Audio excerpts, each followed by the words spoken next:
Good morning. Um, let's talk a little bit about perception today. How we relate, how we perceive the world. From the first, at birth, from the first time that your eyes open, it must be amazing if you're born in the hospital, just bright lights. It must be quite of a shock after being in that safe cocoon of the mother's womb, immersed in liquid, filling your lungs with liquid.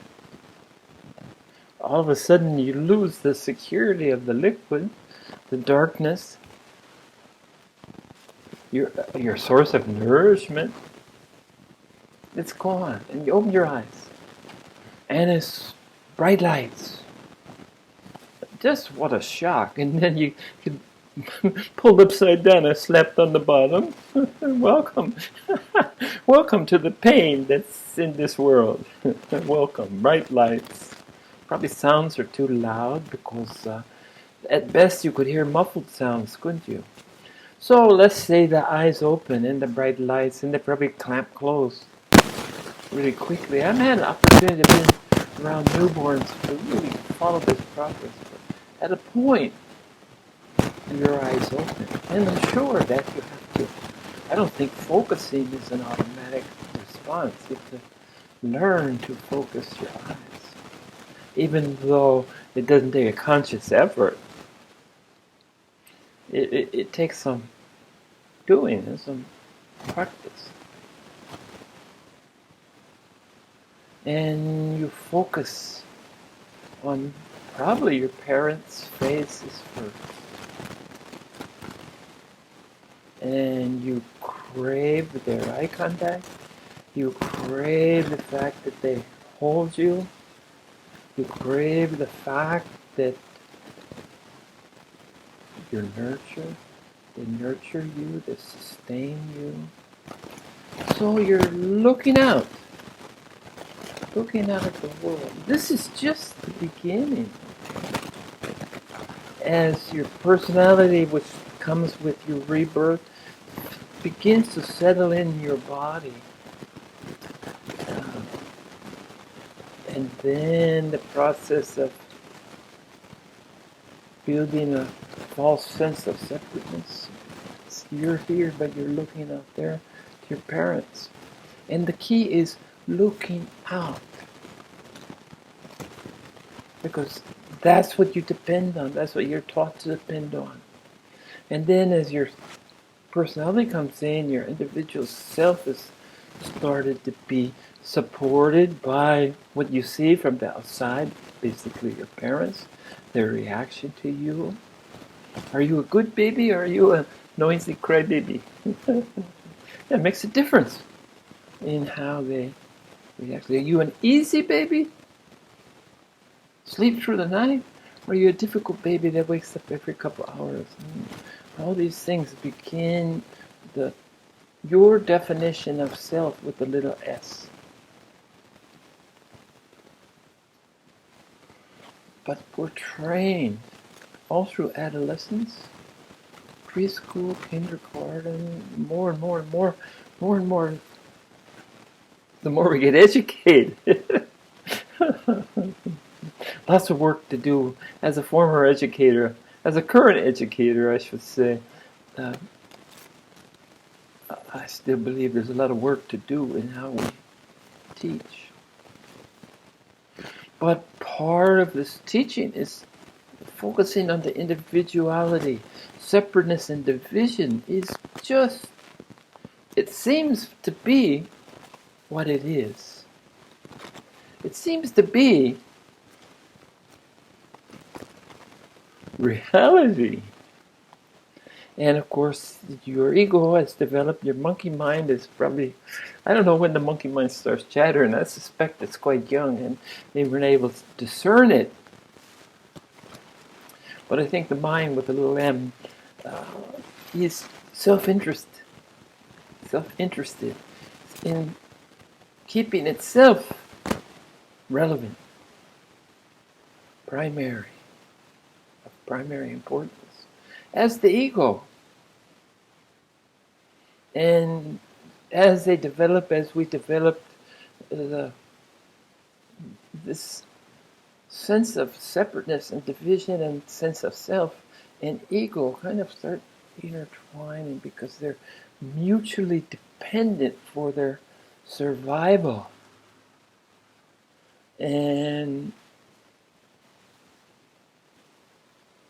it seems to be a law of nature that survival is primal. From the primitive to the most exquisite is survival. Survival of the species. Survival of the little mind. Survival of the ego with a little e again.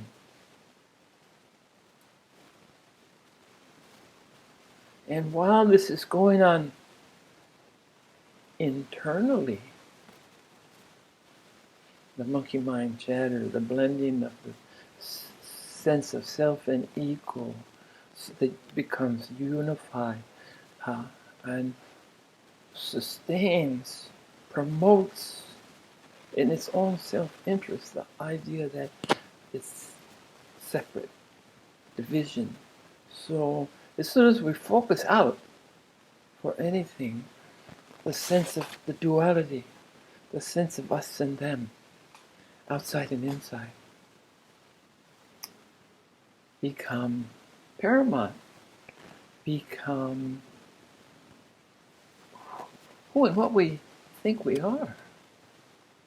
And of course the higher education and the more exposure and going to work and interacting with your classmates, the socialization they call it, right? Socialization is trying to find your way in the pecking order, where you're going to fit in most seamlessly in your environment, in the society that you find yourself, in the culture that you find yourself trapped. Eventually you'll recognize the trap. It's insidious trap.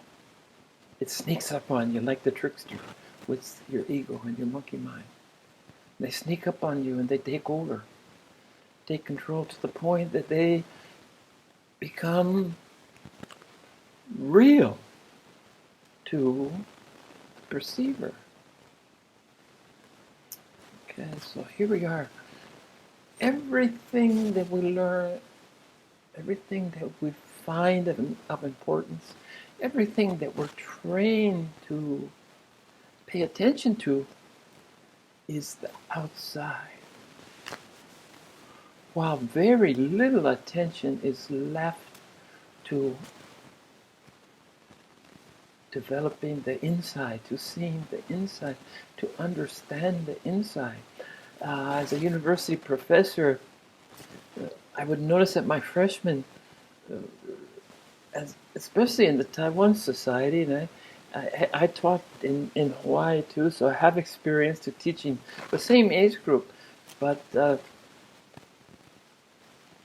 I noticed that the Western culture, maybe we're trained to be individuals. We're trained that to think, to stand on our own 2 feet, compared to a collective society that depends on friendships and cliques and groups for everything and doesn't leave much room to any kind of self-development, any kind of idea of who you are. So I would talk to them. I'd ask this question, who are you? Well, I'm a student. Yeah, I'm a boy. I'm a girl. I'm from Kaohsiung. I'm Hakka. I'm Han.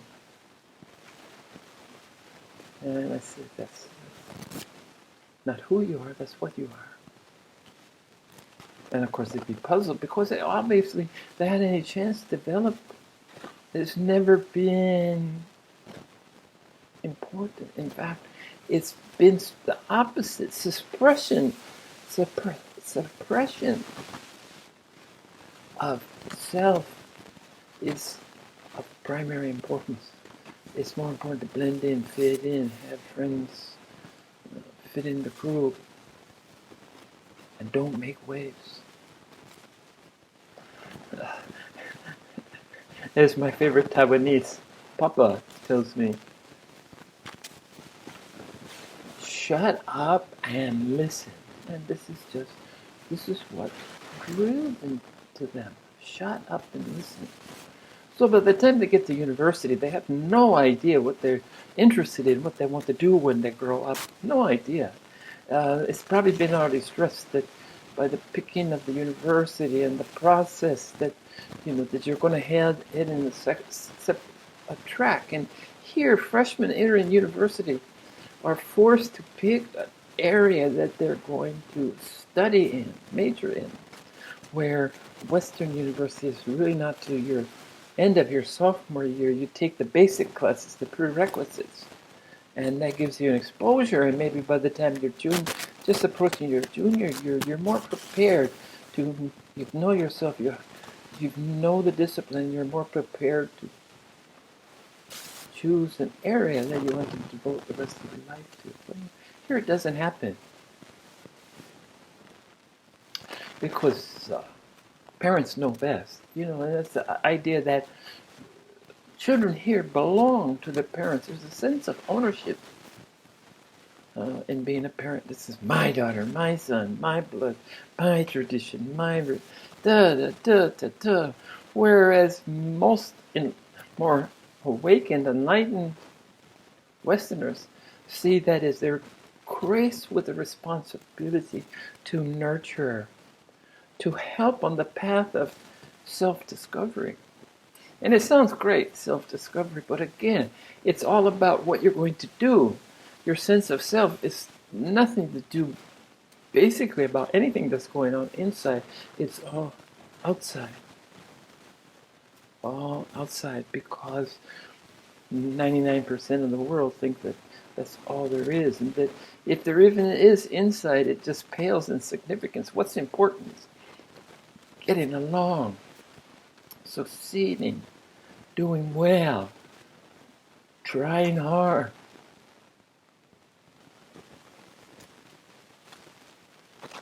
And that's where your sense of self is reinforced. Your sense of values comes from the outside. So when you start to look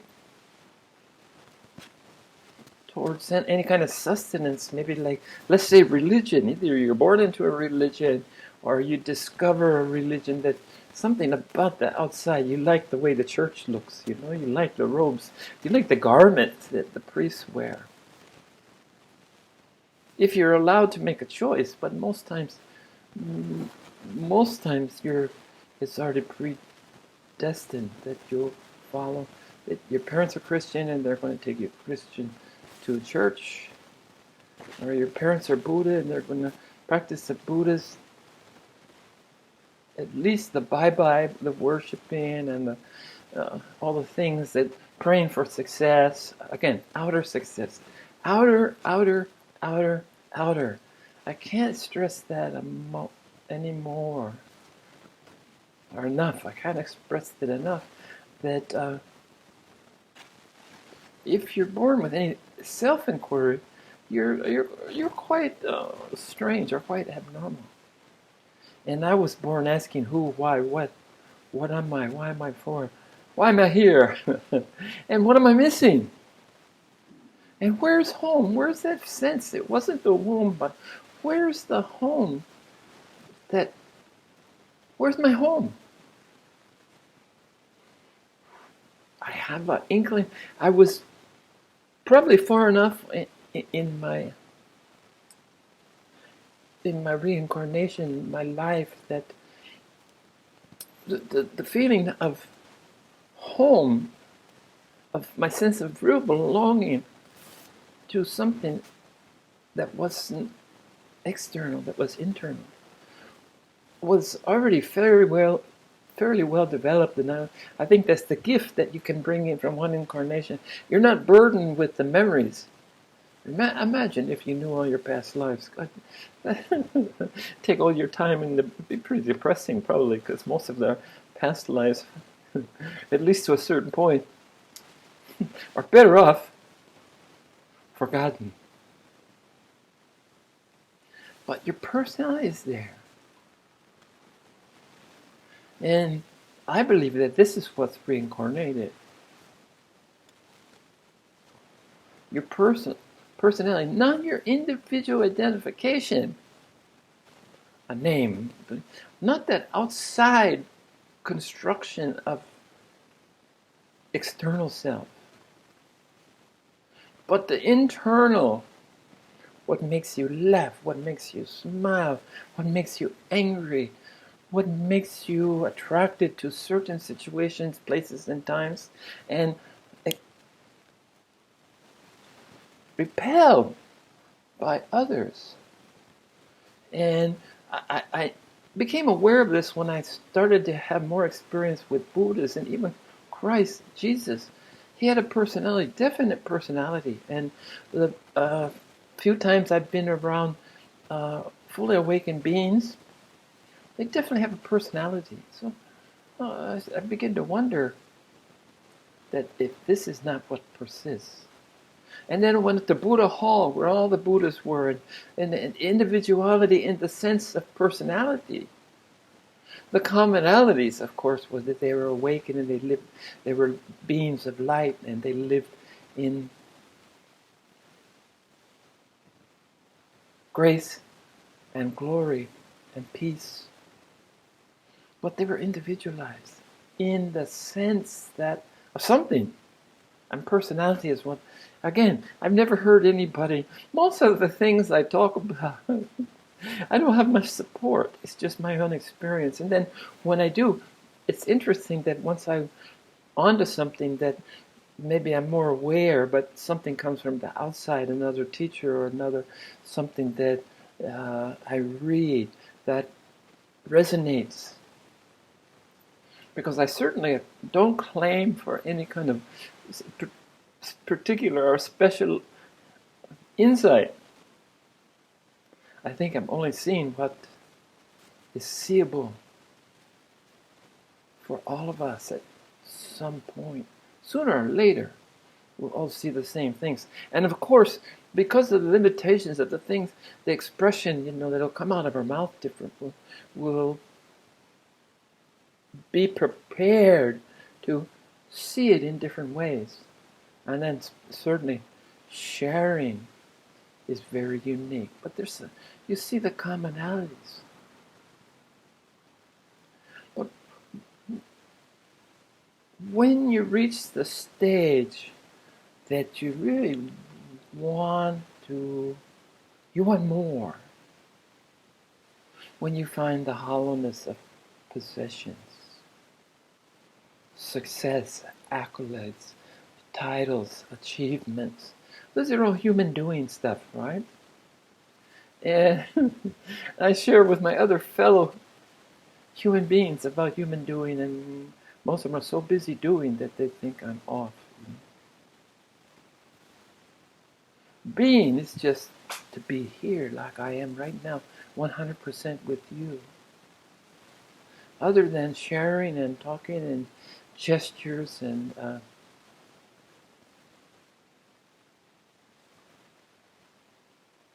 eye contact through the camera. I see you. There's not much value put on being. Just to go for a walk in the forest.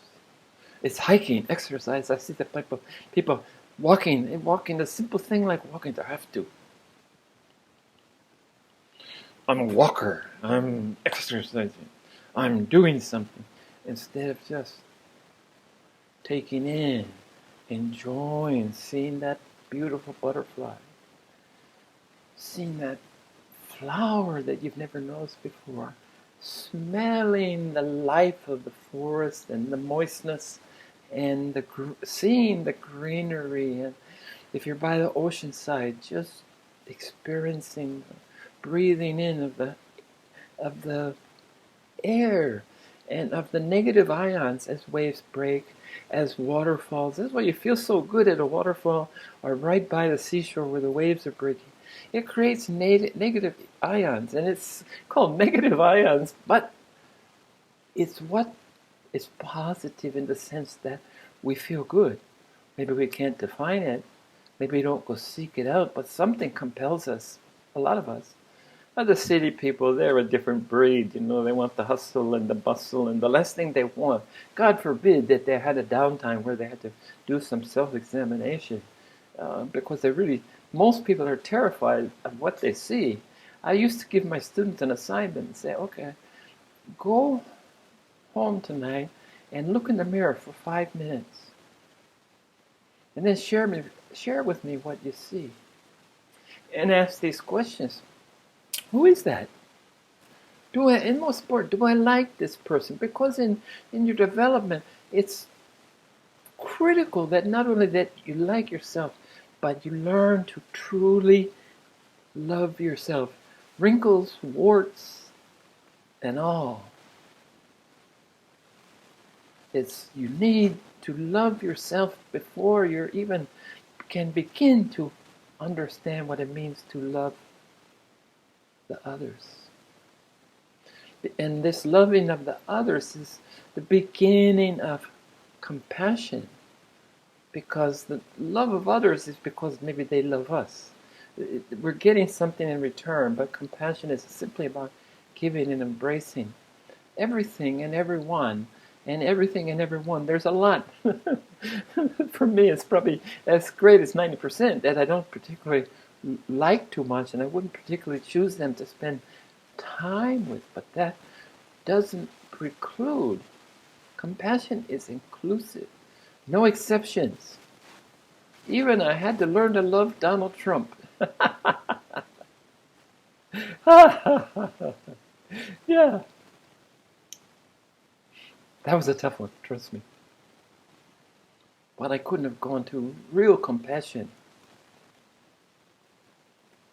until, and it's a work in progress, opening my heart, my mind, my third eye, my crown chakra, my root. These chakras are open and have always worked in my favor, but my middle chakra, the throat, my golden throat, has provided my livelihood. I've survived by talking. That's what a teacher is, right? And now even sharing the spiritual growth, sharing the journey, sharing these things that I've shared on these videos is using my voice. And I mentioned before, the blue Buddha, the healing Buddha, has to come and sit between my heart chakra and my throat chakra. So I feel like there's another chakra between the throat and the heart. And this is where the blue Buddha. So the blue Buddha, what he gives with me, I'm not one of those, I'm a healer, but I'm not one of those physical touch. In fact, I don't even really want to be touched. And I don't particularly care to touch others as much. Intimacy is different. But I save the touch for intimacy. But I know of the healer, and I heal on a psychological, a philosophical, mental level, and it's my voice. The blue Buddha, the healing Buddha, came here, asked my permission to come into my body and reside, to facilitate the healing that my words can have for those that are open and willing to hear it. There has to be a will on the other side. You can't force anything. Take a horse to water, but try to make it drink. Show, live, express spirituality, the universality, the oneness, the falsity, the Maya, the illusion of separateness and division. And a lot of people don't want anything to do with it. So I've learned to not discriminate, because I'm going to put this message out. And I like YouTube because this message goes to whoever's going to find it for whatever reason. But there has to be a willingness.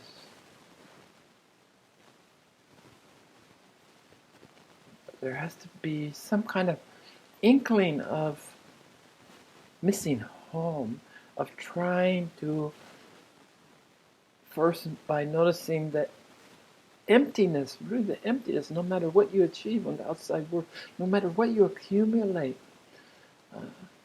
no matter who you jealously love, no matter who makes you angry, you have to transcend all of this personal love, personal hate, personal jealousy. All these things have to be surrendered to truly begin, just to begin the path towards self-inquiry. The fulfillment is always there. That's what today I'm talking about, finding the Buddha within. And all I've stressed is that we all look to the outside. And I was always inward directed.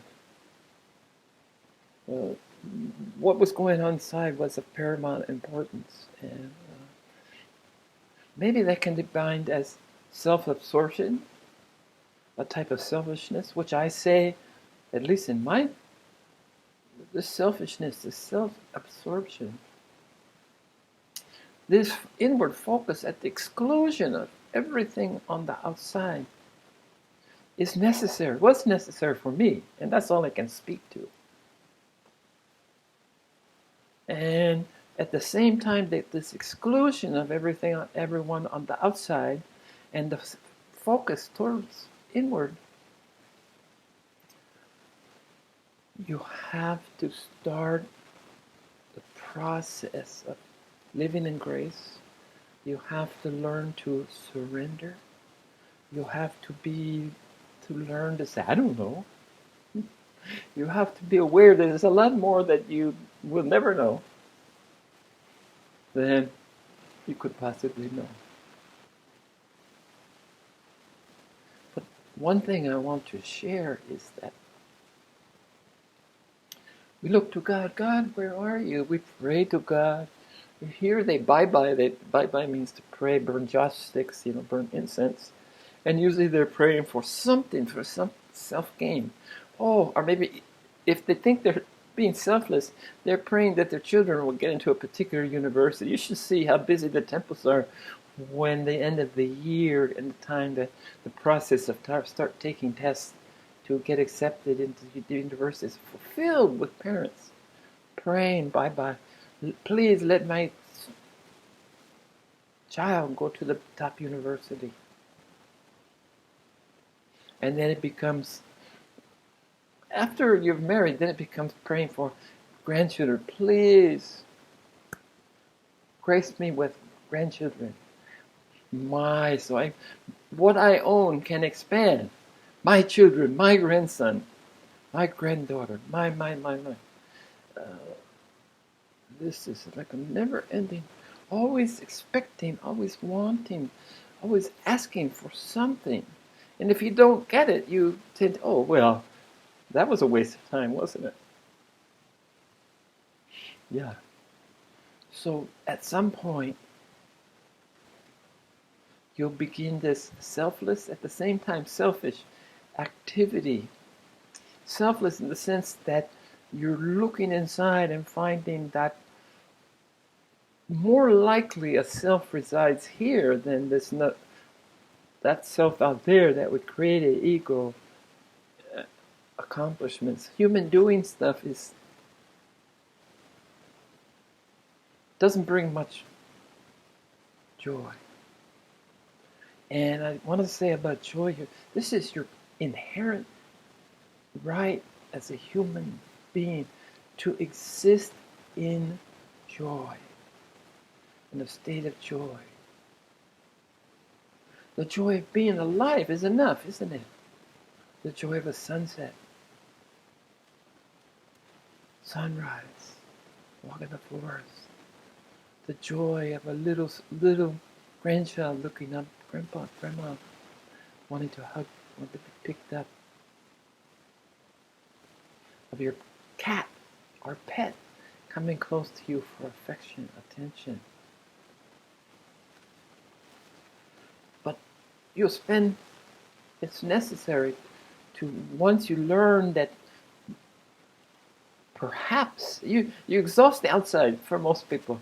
So then you say, well, let's look at the inside. And that's where Buddha is. That's where God resides, in our hearts. God's not up there. God's right here, waiting, patiently, I might add, patiently waiting for us. Notice me. Hello. Very subtle. So subtle that it's below or above what's possible for our senses. And we've learned to, our senses that are accumulated. If I put my hands here, I've got them all, don't I? Right here. This is it. These are physical senses. And this is supposed to help me to discover the world. And then we learn that the limitations of that. And we will start to understand that the voice has always been with us. We start to begin the process of finding our spirit guides. And they're going to have the spirit guides that have always been with you, that voice that people hear. They say it's a conscious, it's the sense of conscious, that doing the right thing. But anyway, discover who these entities are, along with your higher self. And they're going to be the ones that will guide you on the adventure of self-discovery. That you have to go within before you can come without. If you go within to discover the unity and the oneness, and then you're able to express it outwardly. But you have to find it first. And this can be, and then you have to mature into this. Awakening is just the beginning. You awaken to your natural state. And from your natural state of oneness, of wholeness, you can further refine that so that you can become an instrument of your natural self, the natural order of things, so that you can live it, most importantly, and that for some who choose to share it. To share. But I think the most important sharing we can do is to live it, to be it, to just simply be.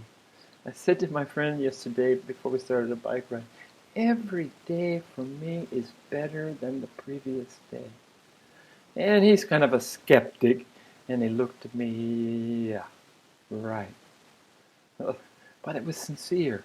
And sometimes I